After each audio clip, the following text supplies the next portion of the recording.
Quand le lézard tombe de l'arbre, il regarde d'abord autour avant de se vanter. Autrement dit, avant de crier victoire, il faut être sûr qu'on a encore les 2 pieds sur terre. Salut à vous, mes éclairs du savoir, mes chercheurs de vérité, mes abonnés toujours branchés sur la bonne fréquence, ACTUFLASH, la foudre de l'info, là où la vérité gronde plus fort que le tonnerre du MBAM. Alors dites-moi dans les commentaires, sans tricher, si la vérité était une personne, vous pensez qu'elle vivrait encore à Étoudi? Premier qui trouve la bonne réponse, je lui offre un like éternel et un rire garanti. Bon, attachez vos ceintures, parce qu'aujourd'hui, mes amis, ça va secouer le cocotier du mensonge et faire tomber les noix pourries du silence. Notre grand titre du jour sans la poudre, le mensonge et le pétrole noir du pouvoir. Voici notre grand titre d'aujourd'hui.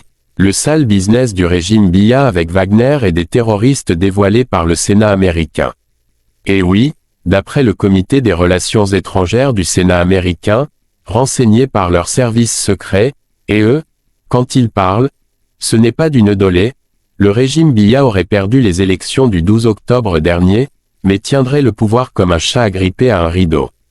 Dans un rapport explosif publié le 4 novembre 2025, le Sénat américain dépeint un Cameroun en ruine, gouverné par un système où corruption, manipulation et terreur sont devenus des spécialités nationales. Selon leurs mots, je cite, « Le régime corrompu de Biya traque ses opposants, ferme les yeux sur les activités illicites de Wagner, et a permis à Boko Haram et ISIS de prospérer dans la crise anglophone. » Et comme si ce n'était pas suffisant, ils ajoutent que, le régime a organisé une réélection fausse et détient illégalement des citoyens américains. Le tout conclu par une phrase qui pique comme un piment du Nord. Le Cameroun n'est pas un partenaire américain. Alors mes amis, préparez vos cœurs et vos oreilles, parce que dans ce numéro d'ACTUFLASH, on va décortiquer tout ça, sans anesthésie. Restez connectés, commentez vos avis, et surtout, si vous aimez quand on dit tout haut ce que beaucoup pensent tout bas, abonnez-vous, parce qu'ici, la vérité ne dort jamais. Titre. Le sale business du régime Biya avec Wagner et les terroristes dévoilés par le Sénat américain. Acte 1. Quand le tam-tam du mensonge résonne jusqu'à Washington. Au village, on dit, le mensonge peut courir 100 ans, mais la vérité marche un jour et le rattrape. Ce jour-là semble être arrivé pour le régime Biya. Après plus de 4 décennies au pouvoir, voilà que la foudre ne tombe pas du ciel camerounais, mais directement du Sénat américain. Dans un rapport publié le 4 novembre 2025, le Comité des Relations étrangères, bien renseigné par ses services secrets, vient de déshabiller Yaoundé jusqu'à la chemille. Les sénateurs américains affirment sans trembler que Paul Biya a perdu les élections du 12 octobre dernier, mais s'accroche encore au fauteuil comme une tique sur la peau d'un buffle fatigué. Ce n'est plus un secret, les Camerounais vivent dans des conditions sécuritaires dignes d'un film d'horreur, mais sans générique de fin. Entre attaques, enlèvements, coupures d'électricité et peur du lendemain, la paix se vend désormais au marché noir. Et pendant que le peuple compte ses morts, le régime compterait ses contrats. Le rapport américain, froid comme un couteau de boucher, accuse le système Biya de couvrir les activités de Wagner, ce groupe russe qui sème le chaos un peu partout en Afrique, tout en laissant Boko Haram et ISIS transformer certaines régions du pays en champ de bataille permanent. Selon Washington, le Cameroun est devenu une scène où le gouvernement joue à cache-cache avec ses propres démons. D'un côté, on prétend lutter contre le terrorisme, de l'autre, on ferme les yeux sur les trafics et les deals louches qui financent la terreur. Le Sénat va plus loin, il parle de réélection fausse, de citoyens américains détenus illégalement, et conclut par cette phrase qui a fait trembler les murs d'Étoudi, le Cameroun n'est pas un partenaire américain. Les observateurs rient jaune. Ce rapport tombe comme une pluie de grêle sur un toit de chaume. Le régime, habitué à crier au complot occidental, se retrouve cette fois face à un miroir qui renvoie son propre reflet. Et dans ce miroir, on voit des opposants traqués, des journalistes bâillonnés et un pays où la démocratie a perdu sa carte d'identité. Au quartier, les anciens disent, quand le feu brûle dans ta case, tu n'accuses pas la pluie. Mais au Cameroun, chaque vérité devient une ingérence, chaque critique un blasphème. Pendant que le monde s'indigne, certains ministres trouvent encore le moyen de sourire à la télévision, parlant de « stabilité institutionnelle » pendant que la maison brûle. Pour les Américains, le régime Biya est désormais une menace non seulement pour ses citoyens, mais aussi pour leurs propres intérêts. La coopération, jadis symbolique, s'effrite comme du vieux papier. Les États-Unis appellent à une « réévaluation urgente » de leurs relations avec Yaoundé. En clair, le temps du café diplomatique est fini, place à l'amertume des sanctions. Mais au Cameroun, rien ne semble bouger. Le président reste silencieux, comme un vieux baobab sous la tempête. Ses partisans, eux, parlent de manipulation impérialiste. Pourtant, le peuple, lui, ne demande pas l'avis du vent, il veut juste manger à sa faim et dormir sans crainte. Et si les mots du Sénat font autant de bruit, c'est parce qu'ils sonnent juste, comme un gong qui réveille une conscience endormie. Acte 2, quand les ombres de Wagner planent sur Etoudi. Quand tu danses avec le diable, ne te plains pas si tes pieds sentent la fumée. Voilà l'adage qui colle parfaitement à cette alliance suspecte entre le régime Biya et Wagner. Ces mercenaires russes, qu'on retrouve dans presque tous les foyers de crise africains, auraient, selon le rapport américain, trouvé au Cameroun un terrain d'opération discret mais lucratif. Sous couvert de sécurité, ils protégeraient des intérêts économiques, notamment dans les zones minières, pendant que le peuple se demande encore à quoi sert l'armée nationale.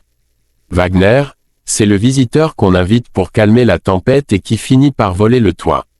Le Sénat américain affirme que ces forces étrangères profitent de la confusion politique pour mener des affaires obscures, parfois même en collaboration avec des officiers camerounais haut placés.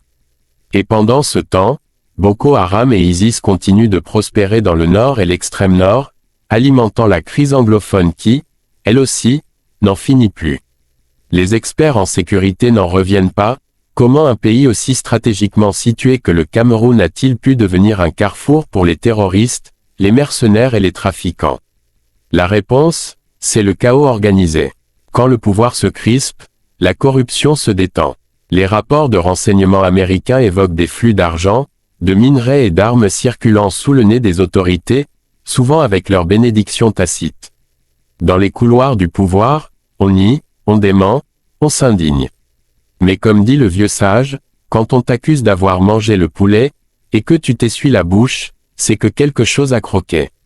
Les dénégations ne suffisent plus à calmer l'orage diplomatique. Washington observe, Moscou sourit, et le peuple camerounais, lui, regarde tout cela avec un mélange de peur et de résignation. Sur le terrain, la pauvreté gagne, les jeunes fuient, et les zones rurales deviennent des no man's land où la loi du plus fort remplace celle de la République. Pendant que les élites paradent à Yaoundé, les populations du nord, de l'ouest et du sud-ouest vivent dans la peur permanente. Les routes sont des pièges, les villages brûlent, et les écoles ferment les unes après les autres. Les ONG tirent la sonnette d'alarme, mais leurs voix se perdent dans le vacarme des mensonges officiels. Le régime, de son côté, parle de stabilité retrouvée, et d'avancée démocratique, alors que même les oiseaux ont déserté les arbres du Mfundi. Dans ce climat de tension, le rapport américain sonne comme un coup de tonnerre. Et dans les couloirs feutrés du palais d'Etoudi, certains ministres doivent commencer à transpirer sous leur boubou. Acte 3, le Cameroun face à son miroir. Quand tu refuses de te regarder dans le miroir, c'est ton ombre qui finit par te juger. Le Cameroun est aujourd'hui à ce tournant. Le rapport du Sénat américain ne fait que révéler au monde ce que beaucoup savaient déjà. Mais cette fois, le message vient de haut, et il résonne fort. Washington ne veut plus fermer les yeux sur un partenaire qui a transformé la démocratie en long métrage sans fin. Les États-Unis parlent de risques économiques et de sécurité liés au régime Biya. En langage diplomatique, cela veut dire « on n'a plus confiance ». Cette déclaration pourrait être le début d'un isolement international, déjà amorcé depuis des années.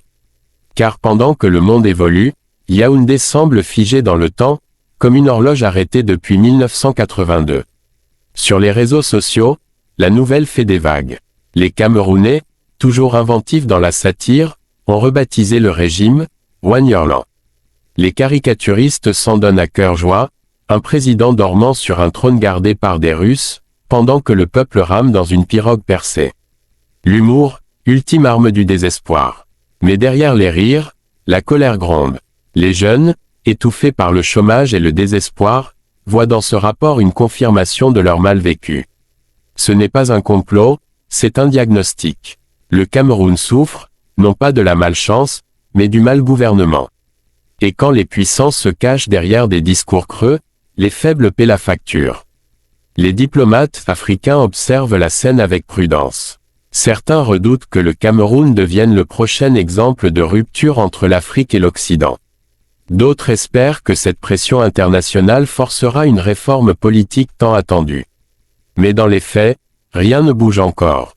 L'immobilisme est devenu doctrine, et la peur un outil de gouvernance. Pourtant, au milieu de cette obscurité, une lueur persiste, celle du peuple camerounais. Résilient, lucide, moqueur même face à la misère, il refuse de mourir en silence. Les proverbes fusent, on ne peut pas attacher le soleil dans un sac. Autrement dit, la vérité finira toujours par éclairer même les ténèbres les plus épaisses. Et si le Sénat américain a jeté la première pierre, c'est maintenant au peuple camerounais d'écrire la suite de l'histoire. Car un pays ne se libère pas seulement par des rapports, mais par le courage de ceux qui refusent de plier les chines. Quand le vent de la vérité balaie les feuilles mortes du mensonge. Au village, les anciens disent, même si le tambour est fendu, il finira toujours par donner un son. Le rapport du Sénat américain n'est pas seulement un document diplomatique, c'est le cri du tambour de la vérité qui résonne enfin, même au milieu du vacarme du mensonge institutionnalisé. Il dit tout haut ce que beaucoup chuchotaient déjà depuis des années dans les quartiers, les marchés, les campus et les taxis collectifs. Le Cameroun s'est enfoncé dans une nuit où la lampe du pouvoir ne brille plus que pour quelques privilégiés. Ce qui se joue ici dépasse la simple querelle entre Washington et Yaoundé. C'est l'honneur d'un peuple qu'on a trop longtemps confondu avec la soumission. Car, comme dit un proverbe du centre, quand la grenouille ferme les yeux, ce n'est pas qu'elle dort, c'est qu'elle réfléchit. Les Camerounais, malgré la fatigue, malgré la peur, observent, analysent et comprennent. Le monde change, et ils savent qu'aucun trône n'est éternel quand le peuple s'éveille. Le régime Biya, après 42 ans de règne, ressemble à une maison peinte en surface mais rongée par les termites à l'intérieur. On y parle encore de stabilité, mais c'est une stabilité de cimetière, silencieuse, lourde, inquiétante. Le Sénat américain n'a fait qu'allumer une torche sur cette façade craquelée. Et maintenant que la lumière est là, chaque fissure devient visible, chaque mensonge transpire à travers le crépi du pouvoir. La vérité, même importée de Washington, n'est pas une ingérence. C'est un miroir. Et dans ce miroir, le Cameroun se voit tel qu'il est, un géant fatigué, au dos courbé sous le poids d'un système qui ne veut pas mourir. Mais, comme le dit un vieux proverbe des Grassfield, même le serpent le plus long finit par s'enrouler sur lui-même. Oui, le temps finit toujours par avoir raison du pouvoir, surtout quand celui-ci s'est fait trône d'argile. L'humour camerounais, toujours aussi piquant, transforme cette tragédie politique en théâtre populaire. Les internautes surnomment déjà le pays, République de Wagnerie, et rit jaune pour ne pas pleurer.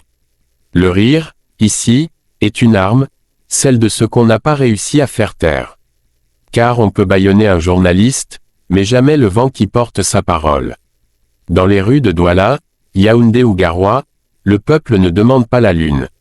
Il veut juste la justice, la dignité et le droit de respirer sans craindre l'uniforme ou la misère.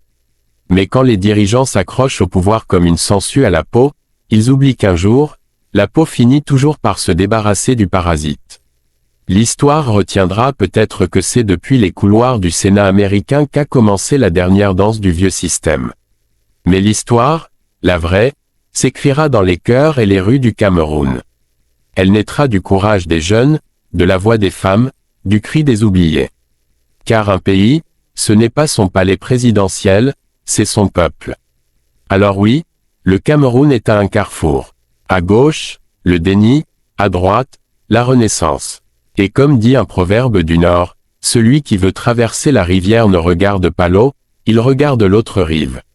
Le peuple camerounais sait déjà quelle rive il veut atteindre, celle de la vérité, de la liberté et de la dignité retrouvée. Et pendant que certains s'accrochent encore au passé comme à une pirogue percée, la jeunesse, elle, commence à pagayer vers l'avenir. Peut-être lentement, mais sûrement.